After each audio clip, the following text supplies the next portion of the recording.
Pengertian pemilik tunggal. Kepemilikan tunggal adalah sole proprietorship, yaitu bentuk kepemilikan perusahaan yang secara mutlak dimiliki dan dikendalikan secara keseluruhan oleh satu orang. Kemitraan. Kemitraan adalah suatu jenis bisnis yang mana terdapat suatu perjanjian formal yang terjadi di antara dua orang atau lebih, yang dibuat dan juga disepakati untuk bisa menjadi rekan pemilik. Saling melakukan pendistribusian, tanggung jawab untuk bisa menjalankan organisasi dan berbagai pendapatan ataupun kerugian yang terjadi di dalam bisnis. Pengertian perusahaan adalah suatu badan hukum yang dibentuk oleh sekelompok orang yang terlibat dalam menjalankan badan usaha dalam kapasitas komersial atau industri.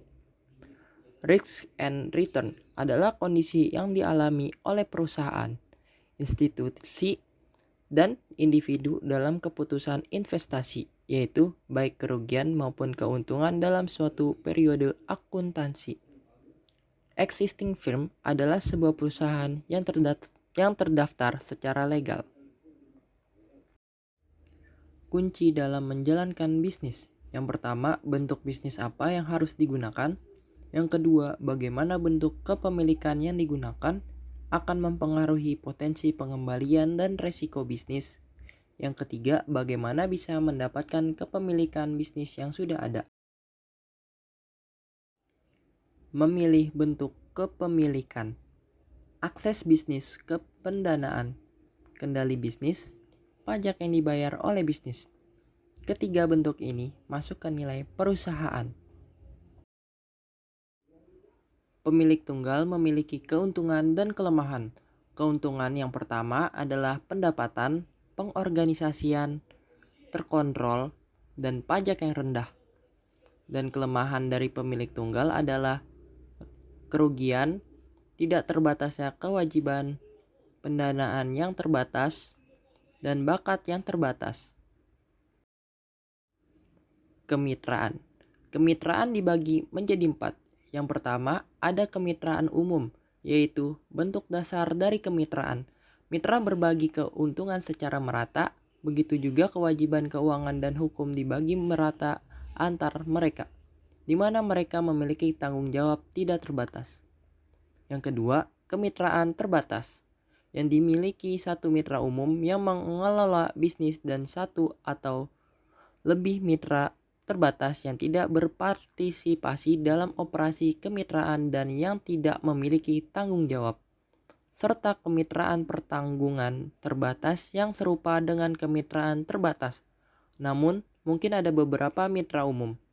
Yang ketiga, mitra umum atau general partner. Mereka terlibat aktif dalam operasi sehari-hari dan mengambil keputusan bisnis. Mereka tidak terlibat dalam mengelola operasi sehari-hari. Mereka hanya menyumbangkan uang dan memiliki tanggung jawab yang terbatas sesuai investasi mereka. Yang keempat, mitra terbatas. Mitra terbatas adalah investor pasif. Pusat perbelanjaan dan kompleks perumahan hanyalah beberapa dari proyek-proyek tipikal yang dapat dikelola menggunakan kemitraan terbatas yang sederhana. Kemitraan memiliki keuntungan dan kelemahan. Keuntungan dari kemitraan adalah 1. Dana tambahan. Yang kedua, kerugian bersama.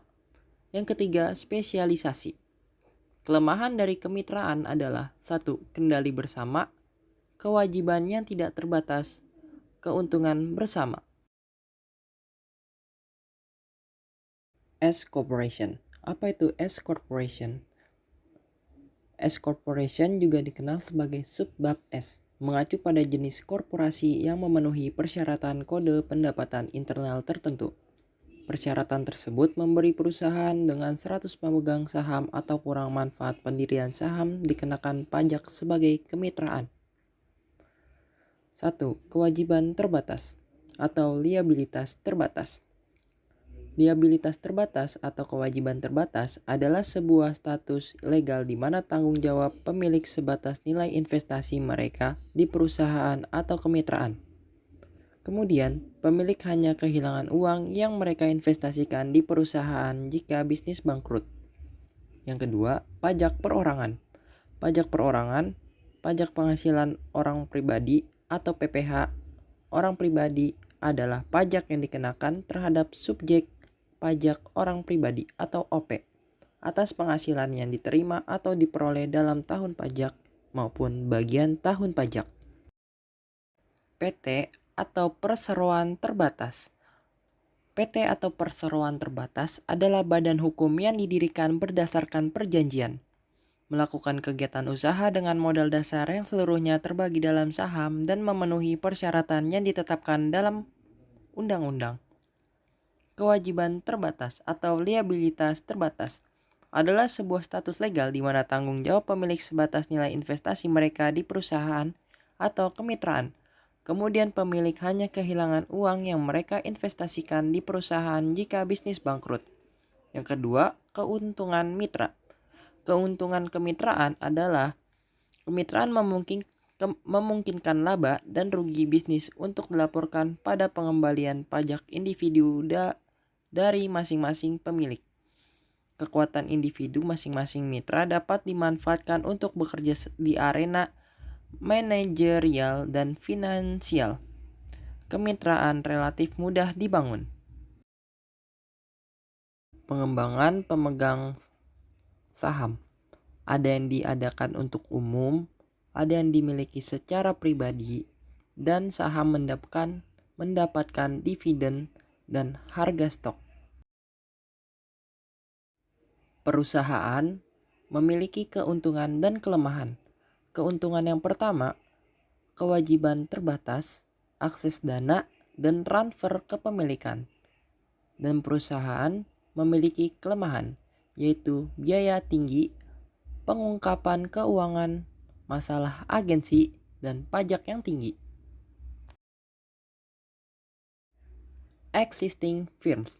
Existing firm terdapat di bisnis keluarga, existing business, dan franchise.